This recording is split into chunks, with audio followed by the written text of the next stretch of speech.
Totem is a film that is currently streaming on Cinemax. Thank you to Rebecca Reinhardt for letting me borrow her Amazon account password so that I could go through some of her films that she has rented on there. And she has the Cinemax channel on there, so I saw that Totem was on there. Teddy Brown had brought this up to me, and when I started watching it, I saw the name of the writer, and it sparked this memory of mine. I was doing this guy's hair, and he told me, after I told him that I love horror films, he told me, oh, my nephew writes horror films. Let me put you guys in contact. Maybe he can help you out, you know, through your scripts and all that. And I was like, cool. So I wrote him up, and he told me that his film was in post-production, if I remember correctly, and it was obviously this, Totem. Evan was very cool. He was just very busy, as expected. So we talked a little, and then we kind of just fell out of touch from there. I didn't want to bother him. So I just thought it was funny because I was watching it, I saw the name, and I was like, wait a minute. Oh my God, this is that movie that dude that I talked to once, like a couple times, wrote. So I thought that was kind of funny that I had totally forgotten, and I just so happened upon it. So yeah, anyways, now this stars the chick from Ray Donovan, the daughter. She was also in Moneyball. And one of the other kids in this is in R.L. Stine's Monsterville Cabinet of Souls. It's one of my daughter's favorite movies. I was watching it, and I saw the kid, and I was like, I know that kid. How do I know that kid? Oh, yeah, Cabinet of Souls. So, anyways, now, as far as the film goes, I liked it. And I'm not just saying that because maybe Evan will watch this and he'll give me some deal. No, give a fuck. I will give you my full opinion always. I don't care who it pisses off. I liked it. It's mostly a ghost story. What happens here is that there is this family, and it is a dad and his two daughters, and one of his daughters, who's played by the chick from Ray Donovan, she is a 17-year-old girl, and she is kind of taking up the responsibilities of mom in the house. And she's helping him out as much as she can. And her dad, reveals that that his new girlfriend, or his girlfriend he's been dating a little while, is going to be moving in with them. And the daughter is just not happy about this at all. It's too close to her mother's death for her. She's been dead for 5 years now. And, she starts to resent that woman, which, I've been a step-parent before. I wasn't married to the girl, but I was with her for a couple years, and her daughter was very young, and I was essentially her father. The dad was out of the picture.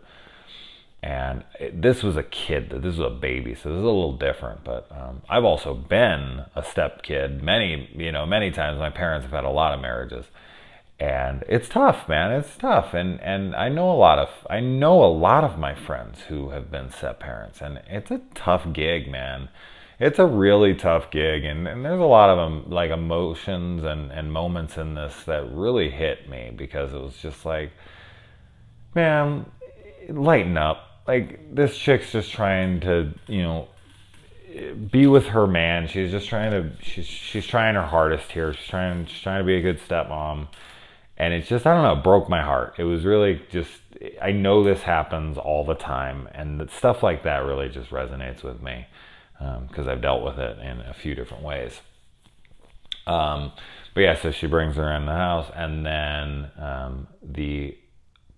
potentially, who knows what's going on here, but they think that the ghost of their mom is possibly haunting their house, and the daughter is trying to figure this out. Now, this was a movie that I had figured was going to have like some twist to it, so I had come up with this theory like very early on in the film, and I was like absolute 100% about it. But as the film went on, it actually started leaving breadcrumbs here and there, suggesting all sorts of different possibilities of what could possibly be a twist ending. And so when the ending came, I was I was happy. I thought it played out pretty well. I dug that. My only major gripes is that I feel like it was a little too slow at times, pacing issues, and there's choices to use CGI for some of the ghostly activity, and I wasn't a big fan of that. I think that implying it would have worked better, or maybe using some other technique.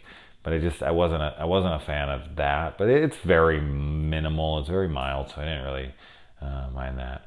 And there's also an animal death in here that's pretty fucked up. So, not a huge fan of that stuff, but I could take it. It's just like, oh man, that was messed up. But overall, I dug it. I liked it. It was worth the watch for me.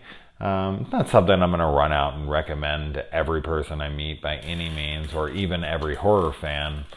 But it's a little bit of a slower burn. It's kind of a family drama and a mystery.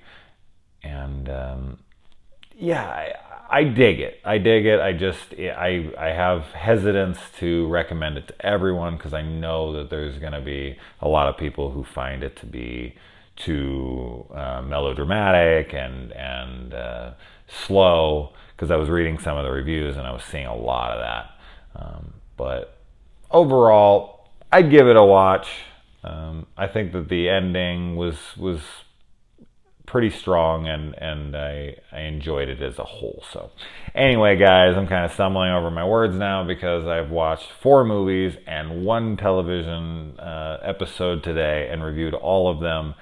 I also worked all of today as well, so I am fucking burnt. I didn't get much sleep the night before, so I'm not sure honestly how I'm even doing one right now review, but yeah, anyway, if you guys have seen this, let me know. If you haven't and you end up watching it, let me know. And thank you to Teddy. Thank you to Rebecca. I also would like to point out that I have a new shirt in my store there, my spread shirt. You see a link down below.